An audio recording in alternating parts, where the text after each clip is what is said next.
23 noyabr səhər saatlarından başlayaraq Sabunçu rayonu Bakıxanov qəsəbəsi Axundzadə küçəsində baş verənlər yerli sakinlərin ciddi narazılığına səbəb olub.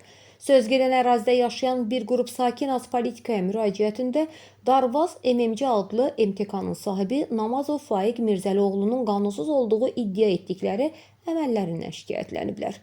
Sakinlərin bildirdiyinə görə həmin MTK-nın qarşısındakı ərazidə anidən onlara xəbərdarlıq edilmədən, məlumat lövhəsi qoyulmadan tikinti işlərinə başlanılıb. Səhər saatlarında əraziyə gələn işçilər bir neçə nöqtəni işarələyib ölçü aparıblar. Qonşular yaxınlaşıb soruşduqda isə onlara buranı tikirik cavabı verilib. Sakinlərin sözlərinə görə MTK sahibi kimi adı çəkilən Namazov Faiq Mirzəlioğlu Bakı Dövlət Universitetinin müəllim heyətində təmsil olunur, hətta professor olduğu deyilir. Vətəndaşlar isə haqlı olaraq sual verirlər. Bakı Dövlət Universitetinin müəllimi necə olur ki, belə imtiyazlarla həm binanı tikir, həm də əhalinin ərazisini zəbt edir?